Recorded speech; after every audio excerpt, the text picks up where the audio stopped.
Hi, you have reached Rockin' Robin's Garage Sale Finds. Each time we have an episode, we teach you something new about eBay or different places. Today, we're going to talk about how much should you list items for. We sell on eBay, of course. We sell on Poshmark. We sell on Facebook Marketplace. And we sell at flea markets. So you're going to learn a lot. We're going to tell you a little bit about all of them. So stay tuned. We'll be right back.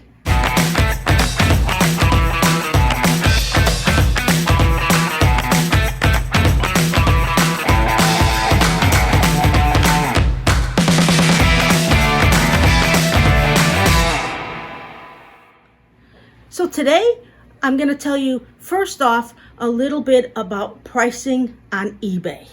Now, the first thing we do, even when we buy items, is we always go to the sold. So first you want to look to see how much the item sold for.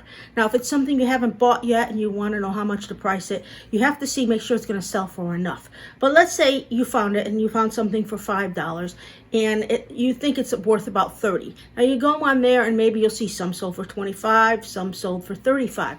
What I would do is I would sell it for like $30 with the best offer. You can do an auction at $25 and see if it goes up, or you can do a $35 if you're really intending getting more, if you spent too much. And if you didn't spend a lot, you should go somewhere in the median. I try to go in the median, and I try to go with a buy it now.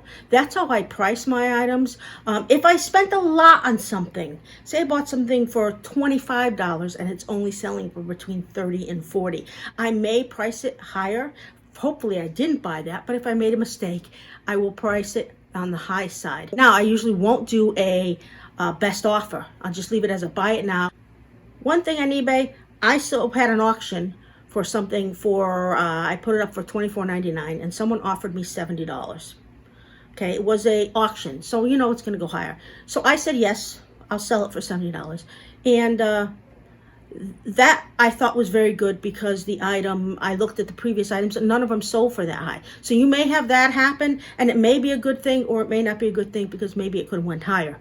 You don't know what's going to happen, but that's the type of thing that could happen on eBay. So you have to be careful when you price items, and if you think they might go higher, then you want to put them at a auction, not the buy it now.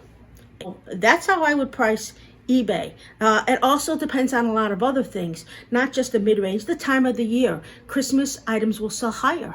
In the month of December, items will sell higher. There's always times of the year that items are worth more. Recently, Kobe Bryant died. Kobe Bryant items are now worth more than they were worth 2 or 3 days ago. It's sad, but that's the way it works. Items vary in value depending on what's going on in the world. So that's how you price eBay. When it comes to Poshmark, I'll do similar things. I don't necessarily go to the sold items.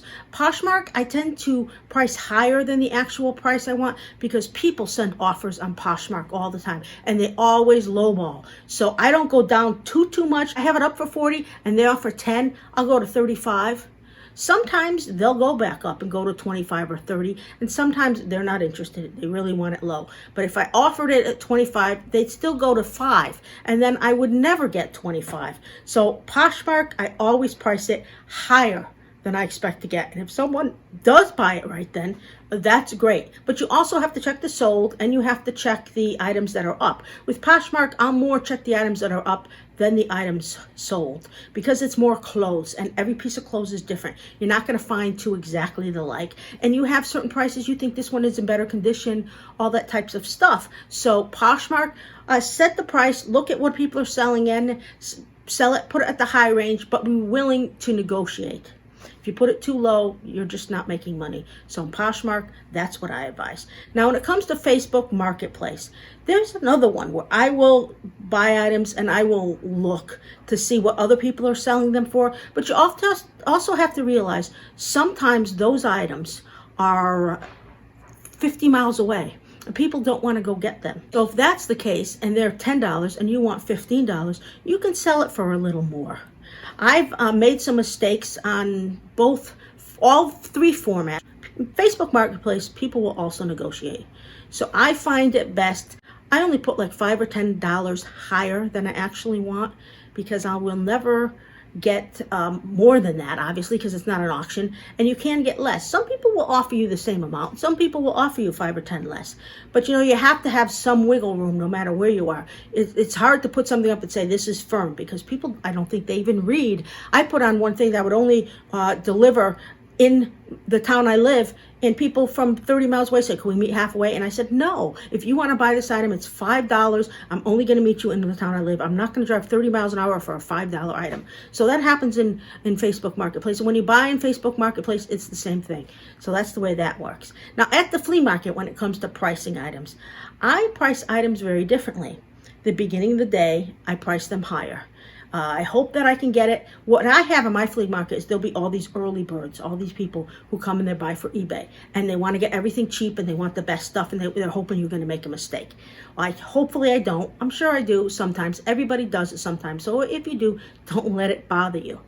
But I tend to price everything higher than I really want early, very early. And then as the crowd goes, I may lower a little bit, but I don't lower it too much until after noon. Then after noon, I'm willing to take lower offers. I'm willing to ask them less. I may take a beautiful stand or something that I have, and I may say $25. And after noon, I may say 15 or 20 and take 10. Maybe I paid 5 for it. I don't know. You want to double your money. But I always try to make more early in the day, because those are the ones who are coming for the deals, and they're dealers. And then later on, I still ask the same for the regular crowd, but towards the end, I just want to get rid of it, and that's when you lower it. That is how you set prices. You don't set prices at your lowest. You don't sell it at your lowest right away. If you're willing to take 10 and you have it up at 20 and somebody offers you 10 right away, you may want to see if you can get 15, and if not, you may not want to sell it because maybe it's worth more than you thought. You have a lot to think about. I don't put price tags on flea markets because I change prices all the time. Once in a while, if there's something I'm pretty firm on, or I know a lot of people are going to ask, I'll put a price tag on, but I make it very handy so I can just rip it off or cut it or whatever in case I want to change during the day.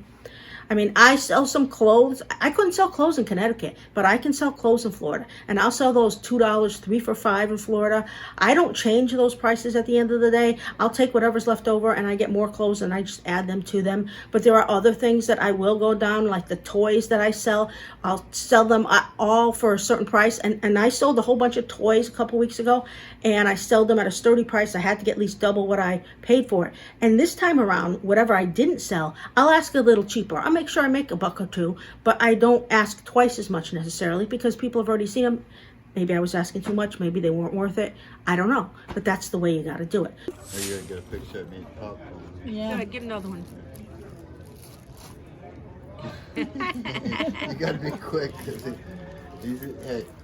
There you go. So that is pretty much how you are going to price flea market items. Now I want you to subscribe. There's a little one down there. I want you to hit the bell. When you hit the bell, what that means is you'll get an email with a notification every time that we have a video that comes out. And our goal is to help you learn. We want to make you make some money. I mean, you're going to make some money if you watch us, because we're going to give you so many tips and secrets about eBay and flea markets and Facebook Marketplace and Poshmark. And I have started Mercari, and I'm going to have a video very soon about that. I'm also hoping to have a live video, so I want to show you that. And I have a giveaway coming up, a pretty good giveaway. So I'm getting close to that. So you want to make sure you subscribe for that. All right. And if you comment, it helps us go up the page. So we love comments and likes, because all of that stuff helps us have more people watch us, and we can help more people. And before you know it, those people who don't have a lot of money can make some money. So this is Rockin' Robin. I hope you're having a good day. Now go out there and make some money.